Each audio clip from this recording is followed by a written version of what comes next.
This is the Bat Flip Podcast. Now here's your host, Damien, David, and Matt. Welcome in, everyone, to another episode of the Bat Flip Podcast. Damien and Matt here with you today. Obviously, you can tell David's not here, so he's being a loser. Once again, somewhere probably on iRacing wrecking at this point. Anyways, we love David, but just got to give him a hard time. But of course, we haven't been back since we did our championship series predictions. I have been way too stressed with playoff baseball going on. Matt's been too stressed with his computer still nuking itself. So, did you find your library card so you can be with us today? I found my cell phone. There you go. That works too. Yeah, computer's still not working. Yeah, there's a lot of unfortunate things going on right now, but I'm here. I've got my hat to think of happier times. So yeah, everything's good there. Yeah. I'm wearing this so we can try and see the first repeat since 1999, 2000? Is that the last time? Yeah. It's been like 25 years, right? So yeah, it has. I do want to say that we're both wearing our World Series gear because we're the only two people on this podcast who have World Series titles this decade. So you could say sorry the to Central. anybody who Or no. doesn't. Yeah. No, they won. Yeah, I guess that's Yeah, I mean they got lucky, but they won. If it wasn't for that stupid rain delay. Stupid rain delay, man. Yeah. We'll talk about this real quick, but I didn't even talk to you about pre-show, but I want to kind of bring up this thing of like, have you seen the narrative going around now that the impending lockout of 2027 is going to happen, especially if the Dodgers win this year, because they're just ruining baseball, and we're going to ignore the fact that both teams have a top 5 payroll in baseball? Yeah, I've seen people talking about that. I mean, um, I think that there's honestly something that they're gonna have to do something kind of radical one way or another in order to get everyone happy, regardless of which side you stand on. You're not the way that things are structured right now. You're never gonna get everyone on the same page. So that we have this fight every few years, and I don't think the Dodgers winning or losing has anything to do with it necessarily. Right. I think we're going to have this fight every few years until they completely restructure something, and it's probably going to take missing games for that to happen too at some point, which is very unfortunate. But I'm starting to get in the boat to where I just don't think things are gonna. I don't think that the status quo can continue, and it's not because of the Dodgers or the Mets or whoever else might be spending a lot of the Yankees, whoever else might be spending a lot of money. It's because you've got a system that that two sides are so far apart on that nobody really believes in it. So I think I think I wouldn't be surprised. Of course, that's news for another day. I think obviously next year we don't have a lockout. We have baseball next year. The year after, we'll see. I mean, the the amount of damage that kind of stuff does for the sport is not makes it where the fight is not worth going through on either side, because all you're doing, it doesn't matter which side you're on, you're just going to cost yourself money by holding out or locking out or not agreeing to deals. Like there's going to have to be some kind of compromises made, like it or not. And you know, I mean, the thing is that we had a 99-day lockout in the last time. Yeah. And it was immediate that once that deal was signed, everyone was like, well, we already know in 2027 there's going to be a lockout. Yeah. And then we've basically heard that every single year from that point on. We had one of the star players in the game, in Bryce Harper, get in the commissioner's face and telling him to get the F out of my clubhouse if you are going to be talking about a lockout. Right.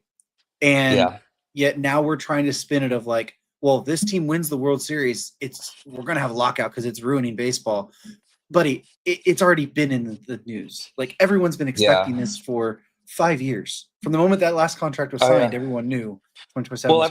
Well, the last contract was kind of thrown together at the last minute because they had been so far apart, and they didn't want to miss any games. They didn't want to kill the momentum that had been going on, so they kind of cobbled that together. And the problem is that when they did that, they really didn't solve any of the problems. The Nope. underlying problems are still there. They're gonna be there this time.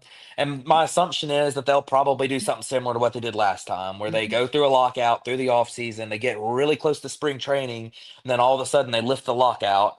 Yep. They agree to a deal, and nobody's happy with the deal, but they agree to it, and then you do the same thing in 3 years It, until they have a plan that they come up with that restructures everything in a the way problem that makes is, sense. yeah, the problem is the one side's plan is, well, we want a salary cap, and the other side's plan is, well, we're not going to agree to a salary cap, and Right. there's no budging. Like this I side agree. wants it, and the other side doesn't, and the Yeah. players will never agree to a salary cap. I think the only way that a salary cap ever happens is if the salary cap is directly tied to the percentage revenue that's pulled in, and the players get a certain percentage of the revenue that's pulled in by teams, and it's a high percentage. I think that's the only way that salary cap ever is even considered, really. And I don't think that that's what they've been proposing. I think they've been No. proposing just basically they take the luxury tax numbers and say, well, that's going to be the salary cap now. I think it's Yep. what they've kind of been proposing. And I don't think that's really Yeah. what they need to do. I think that the way that Well, other and sports that have a salary cap have it structured is that they take a whatever the league pulls in a year, a certain percentage of that is just directly tied to the players. That way, if the league's pulling in a lot more money, the owners aren't just pocketing it. It's still going to the players, and right, I and think that's that's going to be the probably the problem. That's yeah. going to be the problem is the owners don't want to do that.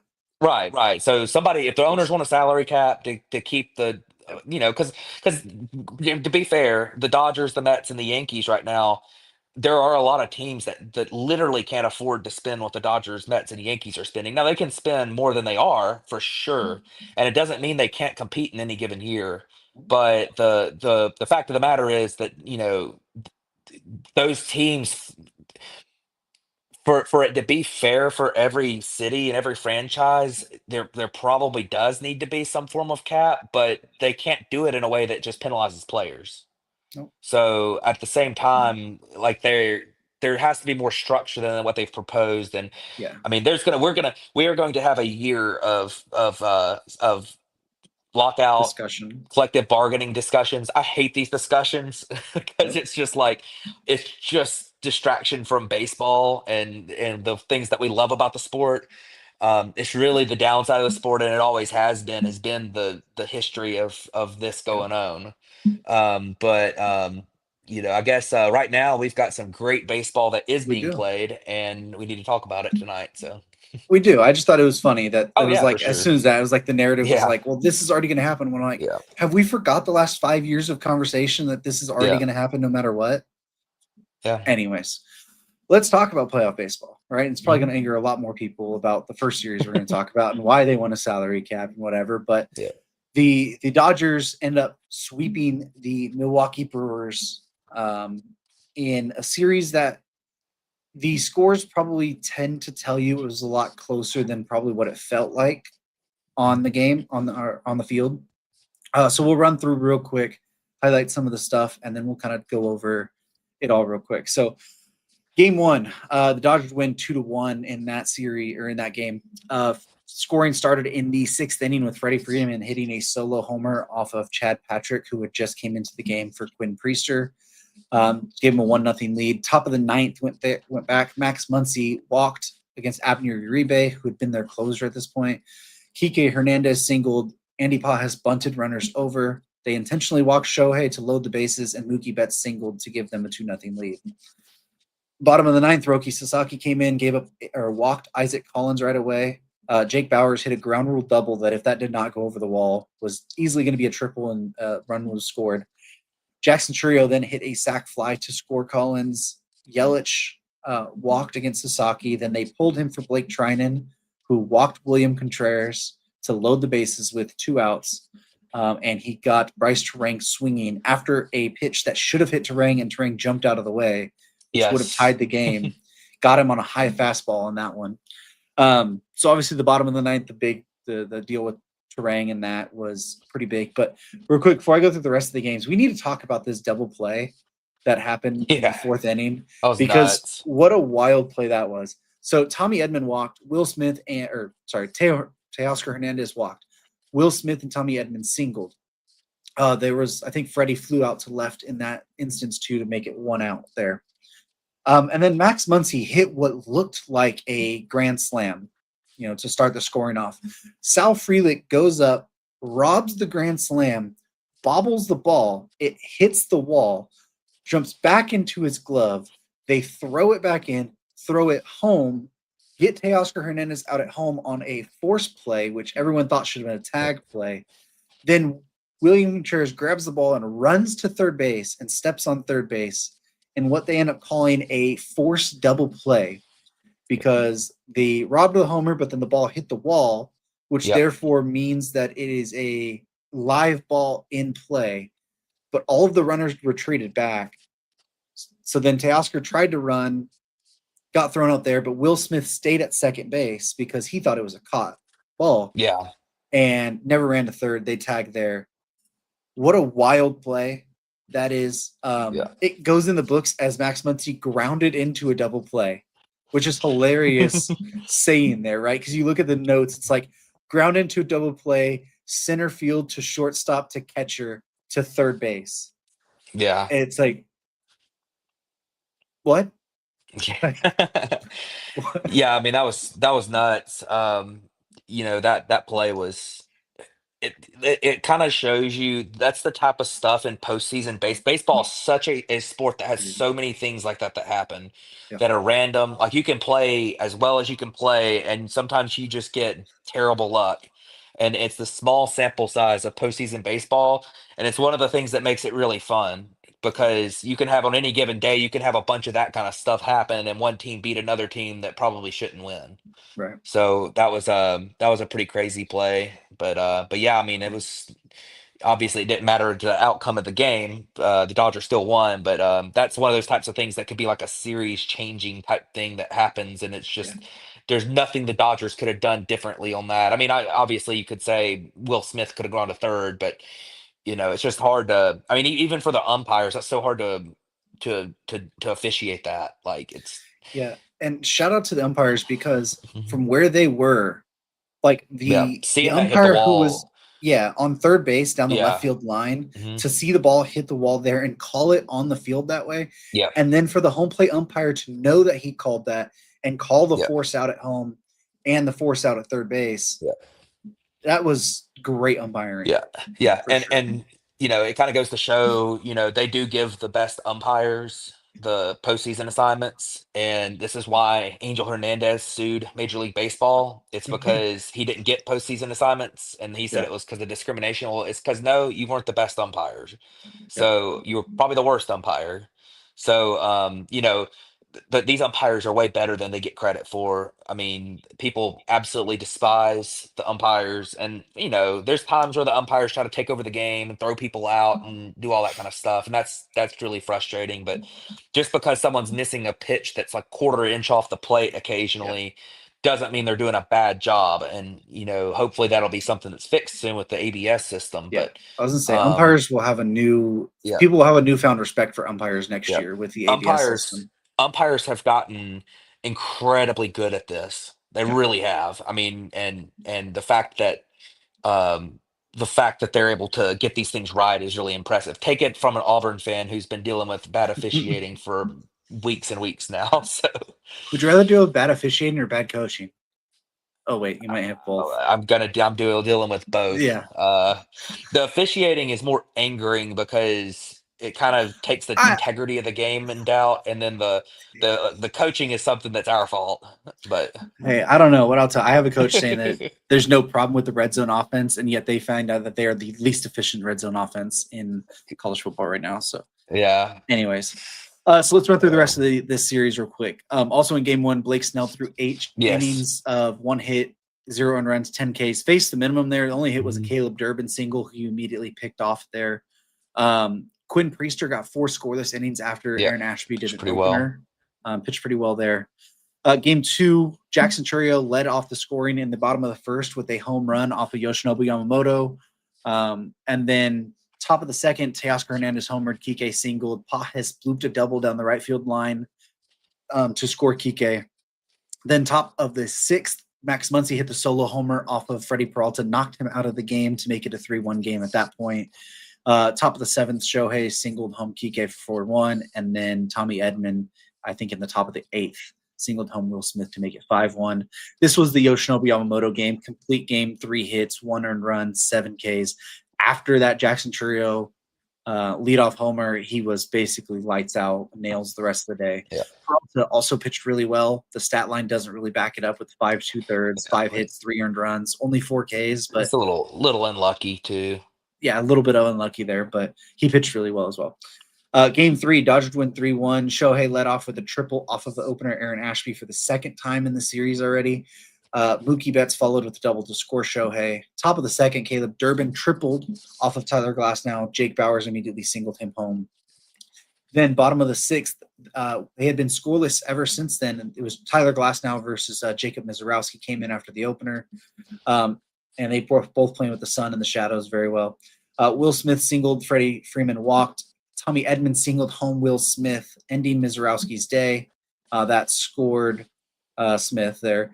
And then Abner Uribe came in with 2 outs and tried to pick off Tommy Edman, who was on first base with a bad ankle already, and threw the ball down the line. That allowed Freddie Freeman to score, gave the Dodgers a 3-1 lead, and to go on and win that game 3-1. Glasnow 5 2/3, 3 hits, 1 earned run, 8 Ks. Mizorowski 5 innings pitched, 3 hits, 1 earned run, 9 Ks. You saw everything in this game with how electric and a problem Jacob Mizorowski is going to be in the future, as long as he keeps the walks in question. Yeah, I mean, Jacob Mizorowski is, if he and health too. When you have somebody that's throwing 103 and throwing as many pitches as he's a starter, and he's kind of like if Mason Miller was still starting. And anytime you see something like that, it could. But anytime you see something like that, the health kind of becomes in question. We've seen this movie before. We've seen it with guys like Noah Syndergaard, who wasn't able to stay healthy when he came in and throwing 100, averaging 100 on his fastball for his first couple of years. We've seen it with countless guys that are of that profile, and Mizorowski kind of fits that type of pitcher, and hopefully he stays healthy. He is as electric as they come. I mean, as a rookie to come out here and just absolutely shut down the Dodgers lineup for 4 innings like he did, and I know that he gave up a run at the end, but it wasn't because of bad pitching, really. It was more of just you're going to give up runs in baseball every once in a while. So yeah. And then game 4, the Dodgers won 5-1, and I think all we have to say about this is Shohei Ohtani, because this was his big game here. 6 innings of shutout ball, 10 strikeouts, then 3 homers, including 1 out of the stadium. Just this was incredible. Like I could say go on, but I'll just let you talk about it. I was just gonna say, I mean, there's really not even that much to talk about with it. I mean, it was the Ohtani game. I mean, it's what's made him, already a lock for a future Hall of Famer, even though he's only like 30 years old or whatever, 31 years 31. old. Like he's won 3 MVPs. I mean, 4. about to win probably going to win his 4th here soon. Like I mean, it's what makes him a generational talent, and the fact that I think most people around baseball that are a lot of people around baseball at least have questioned Otani's pitching and him coming back to pitching after having having another Tommy John surgery, and how is that going to work? How is he going to rehab this year while playing every day as a DH? And because I mean, he's a critical part of the Dodgers. Dodgers probably aren't in the playoffs without Otani's DH contributions this year. They might be, but I mean, they didn't make it by that many games. Of course, the last playoff spot kind of was a mess in the National League, but yeah, I mean, the Dodgers Shohei Ohtani is just something different. I mean, something we've never seen before, and you just kind of appreciate when you get to see him have games like this. And I mean, he single-handedly won this game for the Dodgers, because nobody else on the Dodgers did crap in this game. It was Shohei Ohtani. So yeah, it was his legacy game basically to this point. But so Dodgers swept the Brewers in that one. Now let's go over to talking about the Yeah. American League side. I I do want to Go make one more comment about that series with the Dodgers and Brewers. Um, this was the vision of the Dodgers here in the postseason. It was just shown off in this series in that the Dodgers regular season this year wasn't quite as good as it has been, but their pitching all kind of got healthy at the end of the season. And we've talked a lot on the show about the Dodgers bullpen, right? Like that's kind of their weak point is, their bullpen is not it's not consistent at all. They've got some guys who have good stuff back there, but and some guys with postseason pedigree too, but the bullpen's not very good. I mean, it's not deep. But if the Dodgers have guys out here throwing, what I think they threw the bullpen threw one inning in the first two games of this series. I mean, if the Dodgers are able to do that, I mean, and your hope of beating them is to keep it 1-1 for 6 innings and run the pitch count up, get the starter out of the game, and then hopefully you can hit their bullpen better than they hit your bullpen. Like Yep. that's the hope is that your pitching just goes off and you can kind of get lucky against their bullpen. That's not what happened in this series where the Dodgers, I don't know what game, I think the starters pitched into the like sixth inning or pitched 6 innings in every game except for maybe game It was three. game 3, and they still pitched 5 2/3. Right. So, I mean, like the Dodgers being able to limit their bullpen usage is the way to not have to worry about the bad bullpen. So, Yeah. No, I mean this was what we've been talking about basically since the start of the season. If you listen to our preview episode, I literally said this team's not going to care about trying to set the wins record like everyone thought they were. It's going to be about getting ready for October and making sure everyone is healthy and ready for October, and that's exactly what they did. yeah. And they're showing it off right now. So let's talk about the American League Championship Series now, which saw the Seattle Mariners versus the Toronto Blue Jays. Game 1 was a 3-1 Mariners win. George Springer led off the game in the bottom of the first with a home run. And then Cal Raleigh hit a homer in the sixth inning to tie it. And then Jorge Polanco singled home Julio Rodriguez. And then Jorge Polanco again singled home Randy Arozarena in the top of the eighth to give Seattle a 3-1 victory there. This was a well-pitched game on both sides. Bryce Miller versus Kevin Gossman. They both pitched really well. And then game 2 saw the Mariners win 10-3 over them.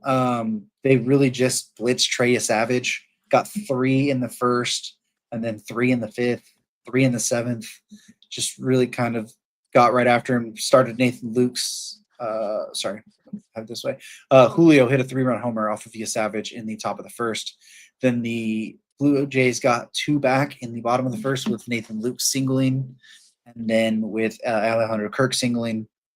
Then the Blue Jays actually tied it up in the bottom of the second with a single to bring home Ernie Clement.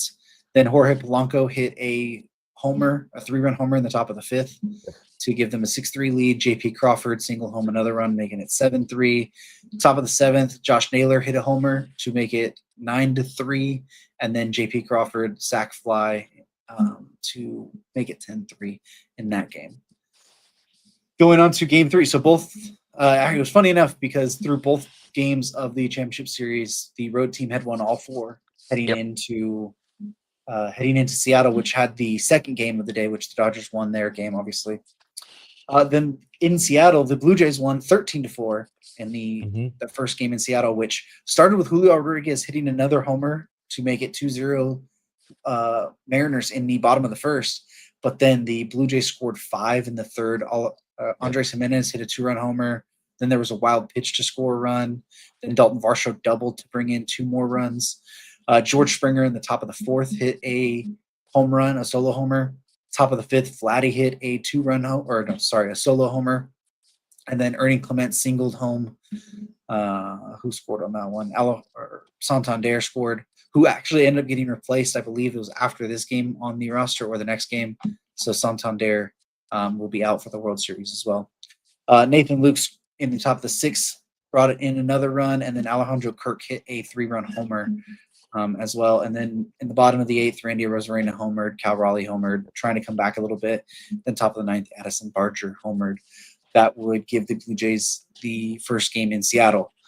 Going on to game 4, Blue Jays won 8-2 there. Josh Naylor homered in the bottom of the second. Andres Jimenez came right back with a 2-run homer of his own. Dalton Varsho walked home a run. Bases were loaded there. Then George Springer doubled to bring in IKF. Then another wild pitch scored another run for Matt Brash. Bottom of the 6th, Eugenio Suarez scored a run or singled to bring in a run. Vladimir Guerrero Jr. homered to make it 6-2. Then Andres Jimenez singled home a couple runs in the top of the 8th to tie the series at 2 at that point. Game 5 saw the Seattle Mariners win 6-2 there. This one was a really close game. Eugenio Suarez homered in the bottom of the 2nd. George Springer doubled home Addison Barger in the top of the 5th. Then top of the 6th saw Ernie Clement single home Alejandro Kirk to make it 2-1. Bottom of the 8th, Cal Raleigh homered to tie it 2-2. And then Eugenio Suarez, after a couple walks and I think a base hit a grand slam in the bottom of the 8th to give Seattle the 6-2 win there. Then we went back to Toronto, where the Blue Jays then took game 6 to force a game 7, won that game 6-2. Addison Barger singled home Dalton Varsho in the bottom of the 2nd. IKF singled home Ernie Clement. Then the bottom of the 3rd, Addison Barger homered to make it 4-0. Vladimir Guerrero Jr. homered to make it 5-0. Seattle tried to come back a little bit. Top of the 6th, Josh Naylor, a solo homer. Eugenio Suarez singled home Randy Rosarena. And then in the bottom of the 7th, Matt Brash threw another wild pitch that allowed Vladimir Guerrero Jr. to score to make it 6-2.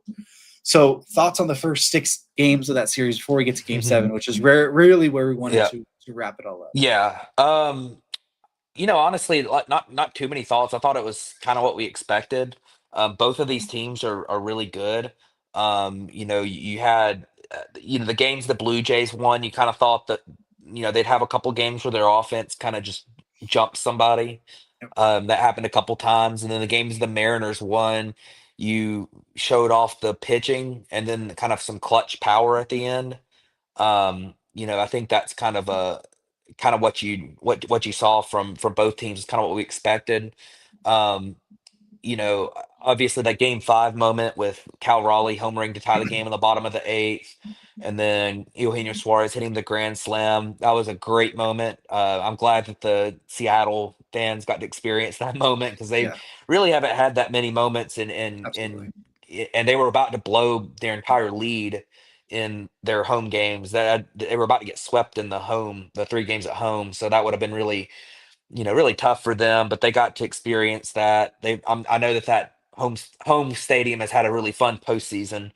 They have good fans there, but yeah, and then one thing about these series is if you're up 3 games to 2, you better win game 6 because you don't Yeah, want any part of game 7. And I thought that the Mariners had a lot of opportunities in game 6 and just couldn't cash in. They hit into 3 double plays. They left a bunch of guys on base. Made 3 errors in the game.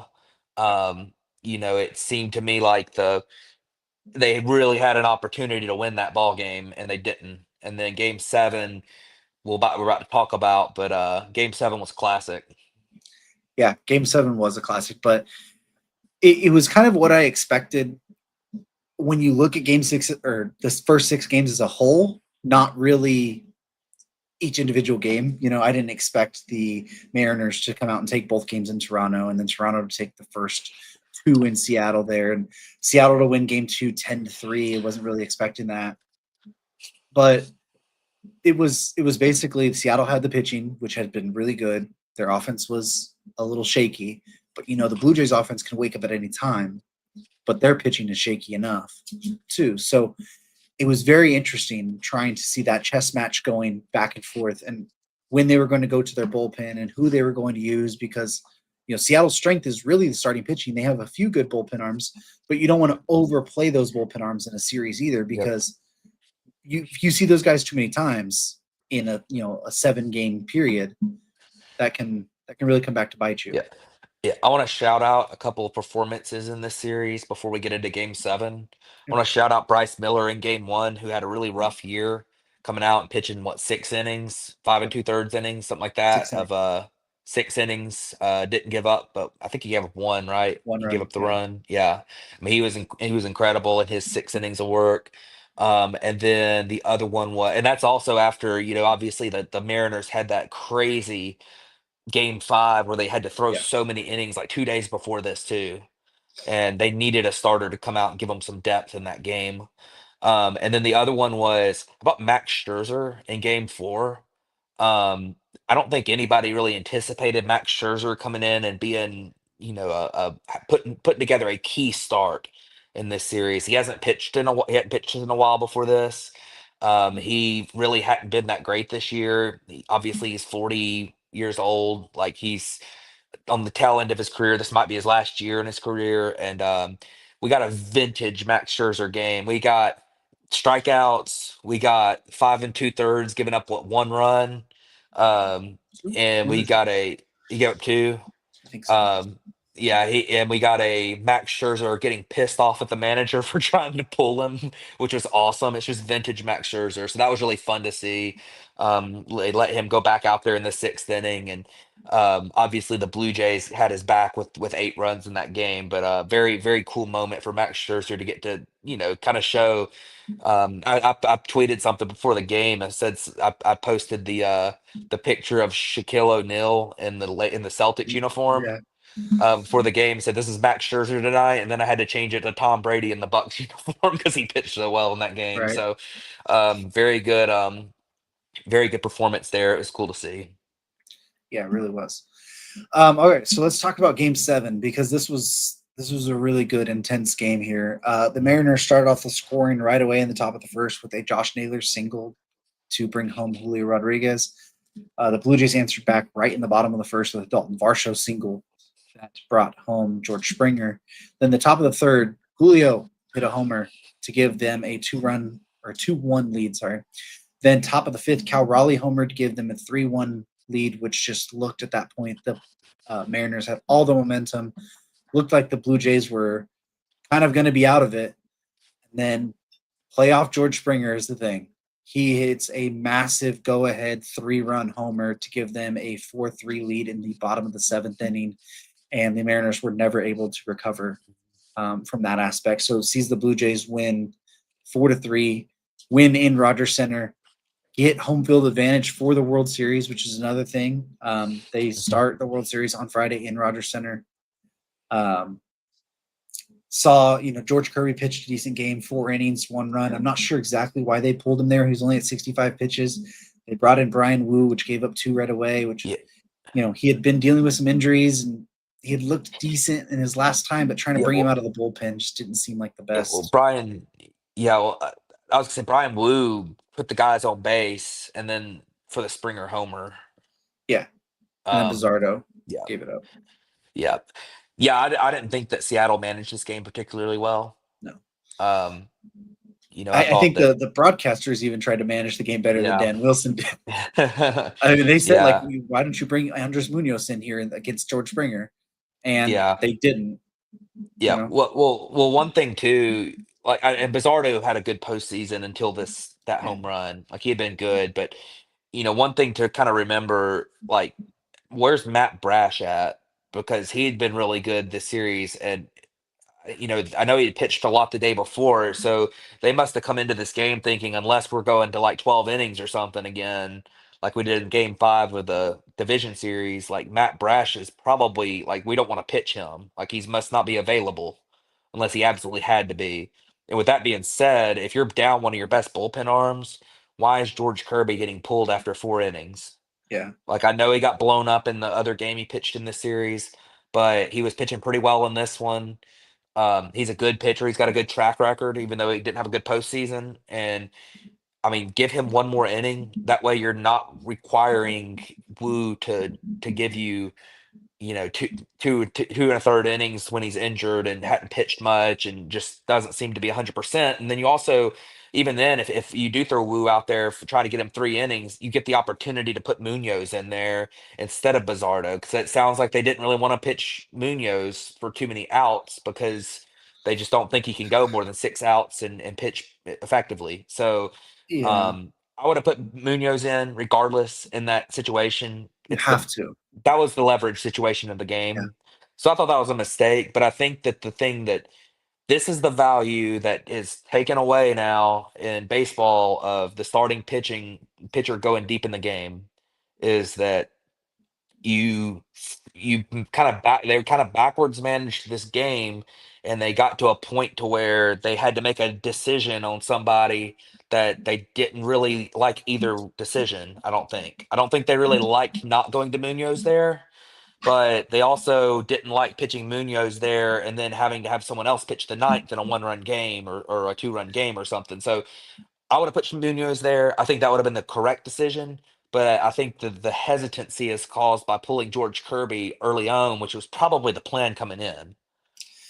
So Yeah, I think my main problem, I understand not throwing Brash because he had thrown the 3 games right, prior, but my problem is Munoz didn't pitch the game 6. And in game 5, when Munoz did pitch, he threw 11 pitches. yeah, So you had a very rested Munoz, and it was a key pivotal part of the game that you have to use your leverage guy at to get out of that. Because well, I mean, well, it was in the what was the 7th. Like you throw mhm. him in there for 1 out in the 7th. So I want to say, was there 2 outs at that point? When Springer hit the Um, home run, I think there was yeah, one out. one. Okay. Well, even if you get him out of that, he could probably go another inning, and then you figure out the ninth if you have Brash at that point or something. But Bizardo had pitched the day before to 2 innings the day before. It was only 15 pitches as well, but still, they had saw him right at Yeah, that point. yeah, If I'm going to go into a leverage spot right there, I'm going to put my best guy out there, yeah, and I'm going to figure out the later inning at that point. right. And And if that's a starter, if it's whatever else, right? yeah, Like they obviously had other people in mind. Like we've seen multiple times starters come in to close out some series when need be. We've seen it for how many yeah, World Series have happened. Like you cannot, I say double negative. You cannot not have your best guy on the mound in that moment yeah, right there in the biggest leverage well, spot. And yeah. the fact of Bizardo also being a lefty to face Springer. Oh, Broussard Is is it? righty. Yeah, he was Who a am I righty. thinking of? You're probably thinking of Spire. Spire. Sorry, I got Yeah, Bizardo and Spire mixed yeah, up. yeah. He threw a Um, sinker that was kind of got too much of the um, plate. yeah, I don't know. I Yeah, get those two mixed up. It's so I don't know yeah. No, why. they're easy to mix up. Completely different pitchers, but Yeah, um, I just I'm not. I don't want to die with Bizardo on the mound. I'm. I want to die I with agree. Andres Munoz. Like, Yeah, yeah. And like I said, begs the question: why pull George Kirby early if you don't like your options in the bullpen in that game? I mean, that's kind of the yeah, thing. Like, if you love your options and you think everyone in your bullpen's ready to go, and you can throw Munoz out there and not have to worry about the ninth inning, or you can pitch somebody else that you like just as much as Munoz, then do it. But yeah. don't pull your starter early if your bullpen's compromised in any way. Yeah, the only way I'm thinking about is that they thought they would get more than 38 pitches and 2 1/3 from Wu. That's the only way I see it. But again, Yeah, and like you can't count on that the way with Wu has been injured. it, yeah, exactly. I mean, you cannot count on a guy who hasn't pitched much in Yep. the last month to come out and give you and even be effective, much less give you 3 or 4 innings of effective baseball. Like even coming out for 2 innings and being effective would have been, something you would not necessarily be able to count on from Wu. The kind of the Yeah. hope for me with Wu was that he was able to get into a couple games here, kind of rehab a little bit, get back to game speed, and then be ready for the World Series if they make it. Not he's Yeah. going to pitch the highest leverage innings of the season. Yeah. It just shows that he wasn't comfortable with the rest of his bullpen, Right. which then points back to what are we doing with Kirby then? Yeah. Hmm. So the Blue Jays obviously win this in 7, go Hmm. on to the World Yeah. Series against the Dodgers. So final thoughts on the championship series real quick. I mean, I think this was a great series. It was a classic. 7 games. Game 7 was awesome. Even even the ninth inning, you had Julio Rodriguez up with 2 outs and Cal Raleigh on deck. So, and Julio Rodriguez put up one of the worst at bats that I've seen. I mean, he got 6 pitches and not a single one of them was in the strike zone, and he struck out. So, and most of them were not particularly close. But if he takes one of those pitches and walks, you've got Cal Raleigh up with it's that game was all the way down to the last strike. was Yeah. very you know, very Intense. intense. And I mean, it was a good series. I thought, like I say, I thought it went very much like I kind of expected it to. I guess kind of the sequencing of the games with the teams on the road winning or at home winning different games were, um, it was kind of interesting. You had four straight road wins to start the series, and then you had Yep. three straight home wins. But I mean, I thought it was really entertaining. It was a classic. I was joking around about like this is the one series that people are going to remember this year because we'll pick the World Series here in a few minutes. But I don't have any confidence that the Blue Jays are really going to be competitive in this World Series. But we'll talk about that in a few minutes. But yeah, I mean, this series was a classic. It was really fun. It got a lot of eyeballs around the sports world, that not just from major baseball fans like us. There were a lot of people tuning into this game. It was really good stuff, and it's what we love about postseason baseball was series like this. Yeah, I think it was a really really fun series, especially when neither of your teams are involved and you can just enjoy the pure baseball side of it. Um, it kind of gave you everything you wanted. It had some well pitched games. It had some offensive firepower Hmm. games. It had some intense close moments. The game five Yeah. in Seattle, that one, and then you had the game six. The way that was kind of the Blue Jays kind of went ahead early. Mariners tried to have some opportunities. They had bases loaded multiple times, grounded into double plays. And then game seven being the one run game right up until the end, until the last strike. Like those are what playoff baseball and October baseball is known for. And it's what it's meant to be. And it was electric. So I'm very glad that series was on the other side so I can enjoy it more. But let's go ahead and now look towards the World Series now. World Series will start on Friday, the 24th. It'll go Friday, Saturday in Toronto, first two games. Off day on Sunday. Then the next three in LA, Monday, Tuesday, Wednesday. Off day Thursday, back to Toronto for Friday, Saturday, if those games are obviously necessary. Um, all on Fox. I'll be at 5 p.m. Pacific time, 8 p.m. Eastern time, wherever you're at. Do the math from that point. Um, but let's do the Shohei Ohtani free agency saga series preview here because this time Shohei Ohtani will be on a plane to Toronto at some point. But Hmm. we know what the Dodgers are pitching game 1 and 2. We know it's Blake Snell. We know it's Yoshinobu Yamamoto.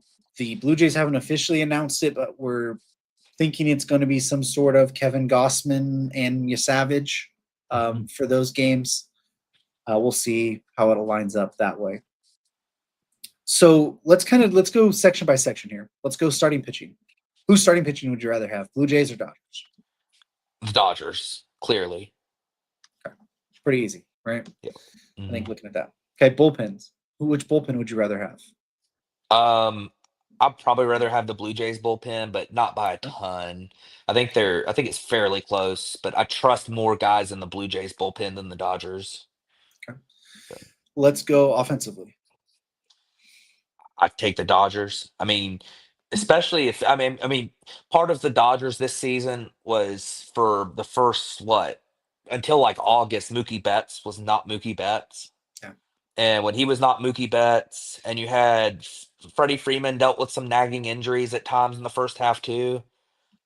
Max Muncy missed some time. Like this offense was good, but it wasn't quite what we've kind of gotten accustomed to over the last couple of years from the Dodgers. Yeah. It was kind of Shohei Ohtani carrying, and you might get a good contribution from one of your guys that missed time but was healthy at that specific time that a game might happen. Like you might get a couple Will Smith games when he was healthy, or you might get a couple of Tommy Edman might have a good game, or Teoscar.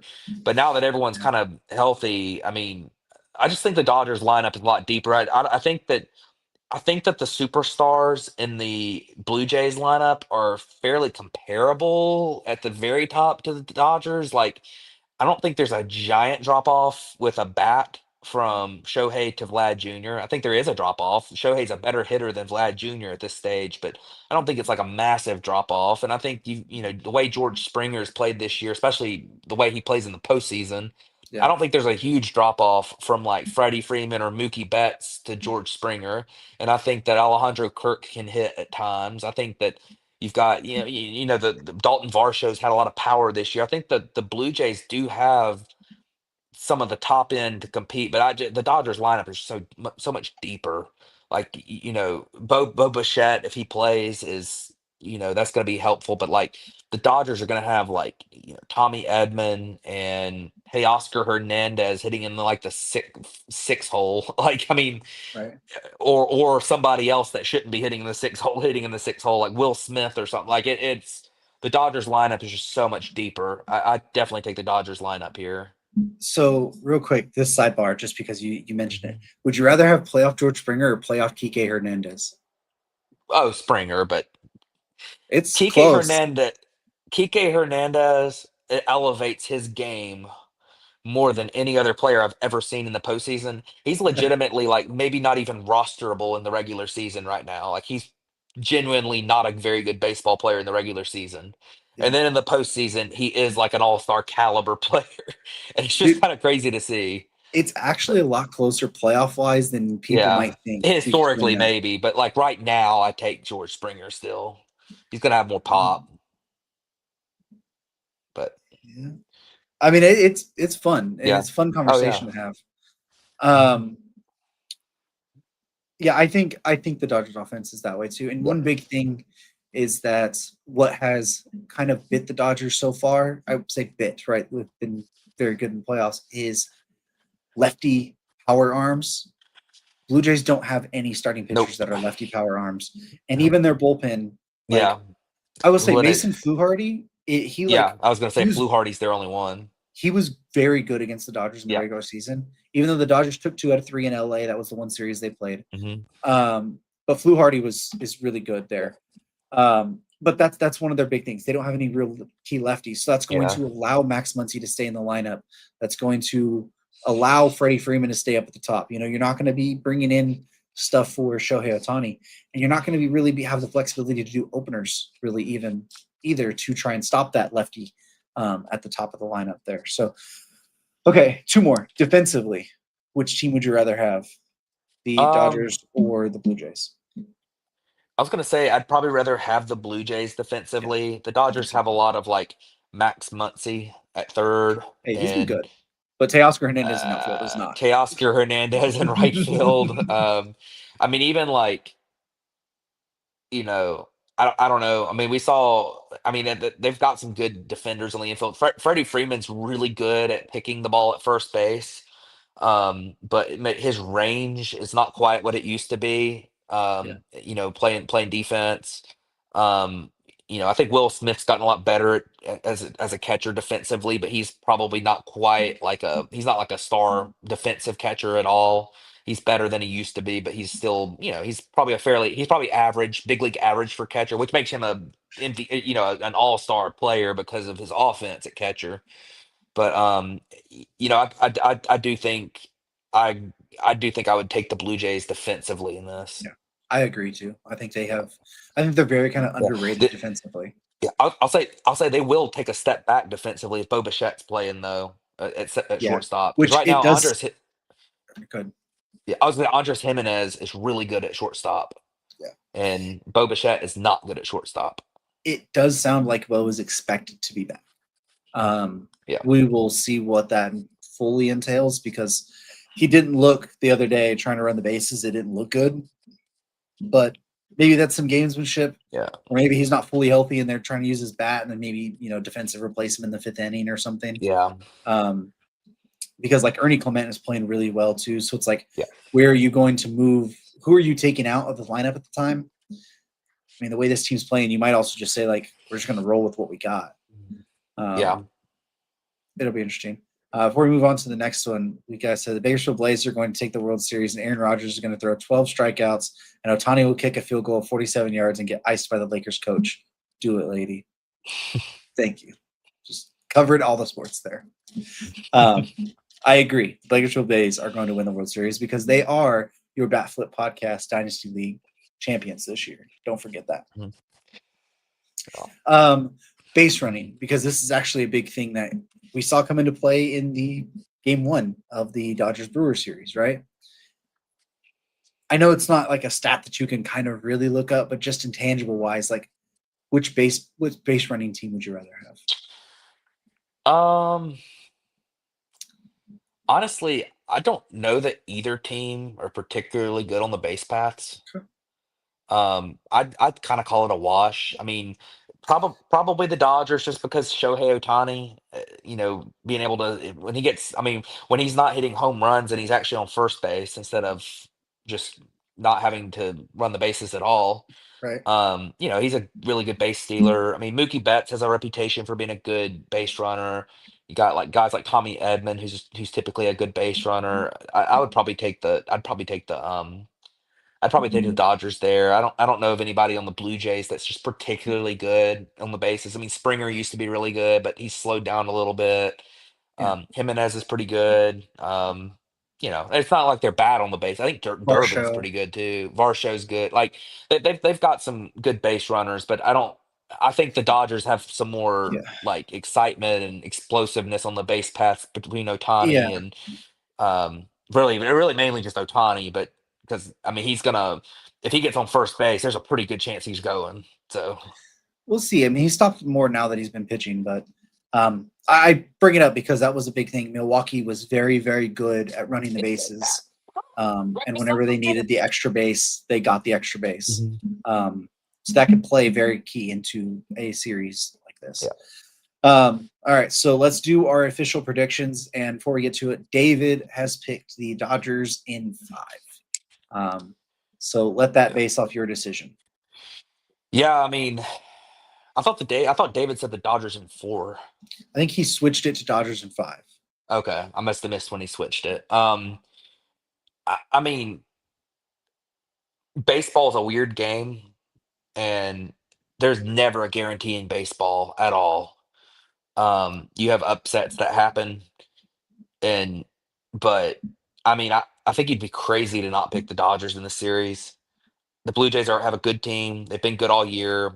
They had a great regular season. They've performed in the playoffs, but I mean, like we just went through all the breakdown of each team's lineups, and I mean, the Dodgers are clearly better in every area except maybe defense and maybe the bullpen, but those are pretty close. And the the Dodgers are just miles better in their depth in their lineup, and then their starting pitching is just right now is incredible. So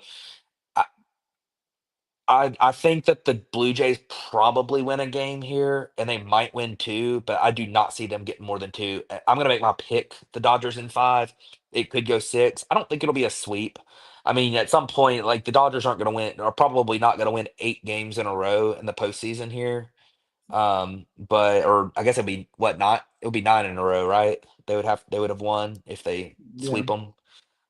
That's the chances are they lose a game here at some point and maybe 2, but I mean, I don't think that I think there's a lot more paths in each individual game for the Dodgers than there are for the Blue Jays. The Blue Jays have to kind of have the perfect game script to win games. They have to have a couple good bounces, and the chances of that happening 4 times and it working out for them in close games 4 times is a lot lower than the chance of the Dodgers just kind of running away with this thing. So I'm definitely going to go with the Dodgers, and I think I'm going to just say the Dodgers in 5. I'm going to go LA in 6. I think the Blue Jays find a way to steal one of the Gossman Yeah. Savage games Hmm. because of the splitter, which is a pitch that, with the left-handed pitching Yeah. or the left-handed hitters, that's the pitch the right-handers can use is the splitter there. Yes. So I think they steal one of those games due to that kind of Yeah. circumstances, and then maybe try and find a way to steal, a different one. Maybe it's off glass now or something at that point. They just find a way to get one potentially in LA. So I'm gonna say Dodgers in 6 is my official prediction. That's good. So anything else that we need to wrap up on? Obviously, we have a bunch of other news going around in the baseball world, but I think we kind of Yep. save that for the off season at the moment. But we can highlight some stuff if we want to. Yeah. I don't know. I mean, obviously, there's a few things going on. I mean, we saw a managerial hire today. The Angels hired Kurt Suzuki. Yeah, Um, I do want to bring up the story about the San Francisco search because that's yeah, getting pretty crazy. yeah. Apparently, they zeroed in on Tony Vitello, who's the head coach at the University of Tennessee. as their top candidate for the job. And he had kind of said he would decide in the next 72 hours as of a few days ago. And apparently he's still telling people he's not sure yet, including Yep. his team. Yep. So that's very interesting. That would be a very, very, very aggressive hire, a risky hire, and one that's totally unprecedented to hire a coach directly from college baseball to a managerial role. There have been coaches that coached college baseball, went into MLB roles, and eventually became managers. In fact, Pat Murphy of the Brewers was one of those.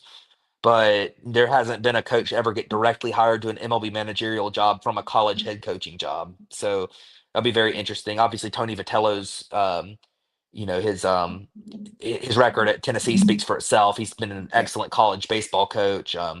This kind of reminds me a little bit of the Dan Hurley to the Lakers thing a couple years Yeah. ago.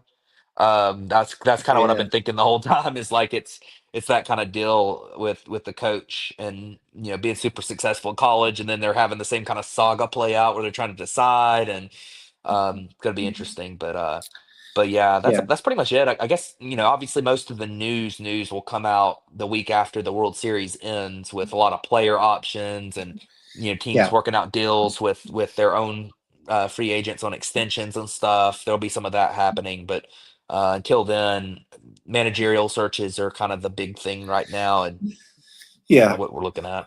We're still waiting. Obviously, the Padres are fielding theirs, the Yeah, Orioles, the Twins. They got to Braves. do that. Braves, which we haven't heard Yep. anything on the Braves, which That is you're not going to typical. hear anything until the press release Yeah. comes out. So Yeah. Which I think it's is, going to be George Lombard for the record, but I like um, George Lombard. yeah. Um, yeah, the Vitello stuff is very interesting because there was a big Mhm. watch today when there was a scrimmage at Tennessee, and he was like out there doing that. Mhm. It's really weird. It would be very interesting to see how that happens. Yeah. Have to hire an experienced staff for sure, but I will this does say, seem like it does seem like something like a Buster Posey move would do, trying to yeah, get a young guy in there that you believe in. yeah. There, so Yeah. I think it would be a weird fit. I've maybe, I follow SEC baseball fairly closely as an Auburn fan, and Tony Vitello's kind of got this reputation as kind of a hothead and a little bit just he he acts like he's on the team, basically, like on the college team. So, um, I don't know how that would fly with MLB. There's a chance that that ends up being an excellent hire, yeah, but there's a it's chance that risky. that ends up being a wild disaster. I guess kind of he reminds me a little bit of Gabe Kapler in some Yeah, ways with the way that kind of his style and the way that he operates. yeah. So it's gonna be interesting. And of course, Gabe Kapler was one of Buster Posey's managers with the Giants. So I believe in 2021, that was Gabe Kapler, wasn't it?